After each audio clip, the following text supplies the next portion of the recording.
Salut à tous, bienvenue dans cette nouvelle vidéo. Merci d'être là, on va passer un petit moment ensemble. J'espère que tu vas bien. Et aujourd'hui, en plus, c'est quelque chose de très intéressant qui va pouvoir servir l'industrie musicale et surtout nous, les artistes. Aujourd'hui, je vais te parler de Sound Exchange, qui est une organisation de gestion de droits d'auteur, donc en soi comme la SACEM chez nous en France. C'est également elle qui gère les codes ISRC américains octroyés par la RIAA, la Recording Industry Association America. En France, pour rappel, c'est la SCPP qui gère l'obtention des ISRC. Et Sound Exchange prétend exploiter la plus grande base de données d'ISRC. En même temps, c'est le territoire américain, donc ils ne doivent pas être loin si c'est pas eux les premiers. Sound Exchange est également un membre fondateur de la Human Artistry Campaign, qui est une alliance mondiale de plus de 170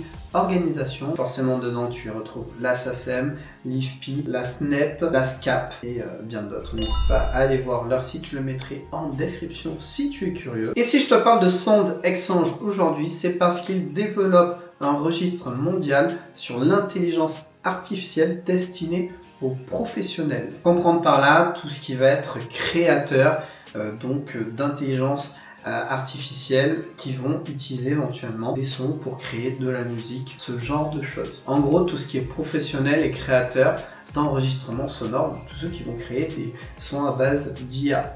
En gros. Et au vu des vidéos que j'ai fait sur les problèmes de droits d'auteur, sur les entreprises qui prennent des sons pour entraîner leur IA, un registre comme ça, c'est pas trop, tu vois, ça serait même très utile, puisqu'en plus, ça ne vise pas à empêcher la création d'IA, mais au contraire de pouvoir mieux l'encadrer et même d'aider ces professionnels qui parfois, je dis bien parfois, sans le vouloir, utilisent des sons sous droit d'auteur ou sans en avoir les droits, même si la plupart du temps, ils le font en sachant. Par exemple, Suno, voilà, je ne citerai que eux qui ont bien abusé de ça. Enfin bref. Alors comment va fonctionner ce registre? Eh bien c'est assez simple. En fait, les titulaires du droit d'auteur vont pouvoir accepter ou refuser que leur enregistrement, donc en gros que leur musique, soit utilisée ou non pour entraîner des IA. Voilà. Donc c'est un peu comme un truc à cocher où est-ce que vous souhaitez que ce titre-là soit utilisé? Oui, non, et tu fais ça pour le nombre de titres. Parce que quand je dis titulaire, ça peut être l'artiste, ça peut être la maison de disques, ça peut être tout simplement un de ses parents s'il est mort par exemple. Enfin voilà, il aura la main dessus pour dire s'il souhaite ou non que son titre puisse être utilisé par une entreprise tierce pour faire entraîner son IA par exemple. Et inversement, c'est là où c'est smart, c'est très intelligent. À l'inverse, les développeurs auront accès du coup à cette base de données. Si par exemple, je sais pas, ils veulent utiliser un titre de, je sais pas, Billie Eilish par exemple, et bien si c'est marqué ils pourront l'utiliser. Alors après, j'imagine qu'il y aura éventuellement des conditions web, ça sera peut-être pas tout simplement j'accepte de l'utiliser pour entraîner votre IA. Mais au moins, il y aura cette idée, il y aura cette réponse de est-ce que je peux l'utiliser ou est-ce que je n'ai pas le droit de l'utiliser. Et là, pour le coup, une fois qu'il y aurait ce registre, les développeurs, les entreprises d'IA ne pourraient pas se cacher sous le de « Ah ben, on ne savait pas ». Là, ça sera très clairement dit, tu vois. Ah, je ne sais pas.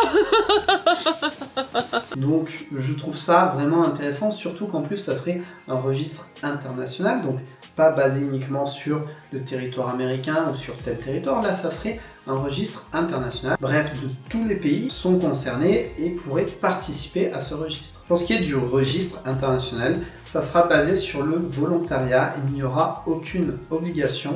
Alors, sauf si par la suite, c'est rentré dans des lois, ce genre de choses. Mais pour l'instant, c'est sur le volontariat. Ce qui voudra dire qu'il faudra de toi-même que tu ailles te renseigner sur ce registre-là en déposant toi-même tes titres pour pouvoir dire si tu souhaites ou non qu'une IA, qu'un développeur puisse utiliser tel ou tel titre pour entraîner son IA tout simplement. D'ailleurs, ça voudra dire que moi-même, je devrais aller renseigner mes titres pour dire ou non si je suis d'accord. Sound Exchange prévoit de lancer au premier trimestre 2025 ce registre international qui sera basé sur les codes ISRC. Si ton titre a un code SRC, logiquement, il va peut-être être ajouté automatiquement. Je ne sais pas encore trop comment ça va fonctionner, puisque juste avant, je te disais que c'était sur le volontariat, c'est ce que eux-mêmes disent. Alors, est-ce qu'ils vont mettre une base et après, ça sera à toi de la compléter, ou est-ce que il y aura cette base et ça sera à toi de dire oui, non? Je ne sais pas trop encore comment ça va fonctionner, puisque du coup, ça sortira début 2025. Petite précision, à l'heure actuelle, il n'y a aucune loi, que ce soit américaine, européenne, française, qui prévoit un texte de cette sorte-là. Donc c'est une bonne chose parce que ça n'est pas obligatoire, ça n'est pas sous la loi, et pourtant cet organisme va le mettre en place, et je trouve que c'est une très bonne chose pour pouvoir encore mieux encadrer, parce que bon, les autorités commence à essayer d'encadrer ça, des fois c'est un petit peu maladroit, des fois c'est intelligent et des fois c'est... Enfin, c'est... Voilà. Mais là, je trouve que ce registre-là pourrait être une très très bonne chose pour la suite. Après, c'est toujours pareil, il faut que les artistes et que l'industrie musicale en général veuillent l'utiliser et l'utilisent, parce que si finalement personne ne renseigne s'ils souhaitent ou non, ça servira à rien. Et de l'autre côté, que les développeurs, les entreprises d'IA et tout ça, l'utilisent. Parce que s'ils ne l'utilisent pas et qu'ils n'en font encore qu'à leur tête, ça n'avancera pas. Par contre, il est plus important que ce soit les artistes et l'industrie musicale qui continuent à alimenter et utilisent ce registre-là, puisque si de l'autre côté les développeurs ne l'utilisent pas, juridiquement, ils seront en tort, puisque les artistes auront quand même bien clairement mis si oui ou non ils voulaient que leur titre soit utilisé dans telle ou telle condition. Donc c'est quand même du mieux pour l'industrie musicale. Il faut juste que ça soit intelligemment bien fait et bien utilisé. Et que, évidemment, ensuite, au niveau de la justice, ça soit reconnu.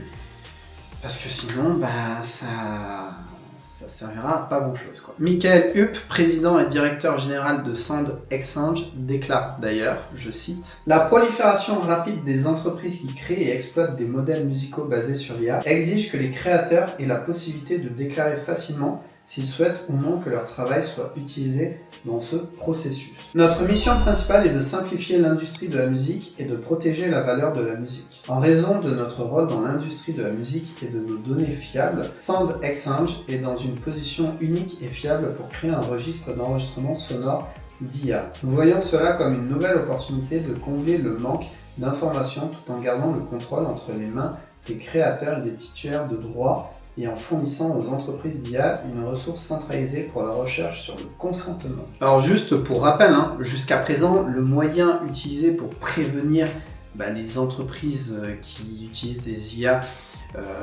génératives, c'était tout simplement de les contacter par courrier, que ce soit mail, ce genre de choses. Donc là, ça permettrait vraiment un registre international où on peut y mettre sa musique, voilà. Après, attention, il faudra quand même, je sais pas, un algorithme ou quelqu'un qui vérifie, parce que si quelqu'un de mal intentionné dépose un titre qui en fait il n'a pas les droits, tout ça pour qu'il puisse utiliser via l'IA, ça paraît tiré par les cheveux, mais on l'a vu sur cette chaîne, il y a plein de choses qui sont tirées par les cheveux à partir du moment qu'on peut profiter du système ou passer en fourbe. C'est à vérifier comment les choses évolueront, mais moi je trouve que ce registre international sur l'intelligence artificielle est une très bonne chose. On parle musique, mais ça pourra servir peut-être par la suite pour la vidéo, pour la photo, pour les jeux vidéo, et oui, tous les secteurs sont concernés sur le vol ou l'abus. Encore une fois, Suno a fait grand bruit ces derniers temps. J'ai parlé aussi du problème qu'il y a entre UMG et TuneCore. C'est vrai que dans la vidéo, j'en avais pas parlé, mais il y a aussi un lien avec l'IA. Donc voilà, il faut clairement quelque chose comme ça, et c'est très bien si c'est mis en place. On attend de voir, ça sera en 2025. Affaire à suivre. Dis-moi dans les commentaires ce que tu en penses, si c'est une bonne chose ou si tu t'en fous. Si je sais pas, dis-moi tout simplement. J'espère que tu as passé un bon moment. Merci d'avoir été là. Si tu apprécies, le pouce. Voilà. N'hésite pas à t'abonner. Je te rappelle qu'il y a des lives YouTube, donc n'hésite pas à activer la cloche, n'hésite pas à venir, n'hésite pas à partager, Voilà, tout simplement, le but, si je fais des lives, c'est qu'on puisse briser ce truc. Alors, sur Instagram, beaucoup viennent me parler, mais là, c'est encore plus fluide. Donc, si tu as envie, n'hésite pas. On se dit à la prochaine, hein, moi je pense, pour une autre vidéo. En attendant, si tu es nouveau, tu as plein de vidéos, n'hésite pas. Si tu n'es pas nouveau, tu n'as peut-être pas vu, donc n'hésite pas aussi. Et puis sinon, tu peux me suivre sur Instagram. N'hésite pas à t'abonner aussi. Voilà. Allez, je te dis à la prochaine pour une nouvelle vidéo. En attendant, vive notre belle passion qui est la musique. Et surtout, sois créatif.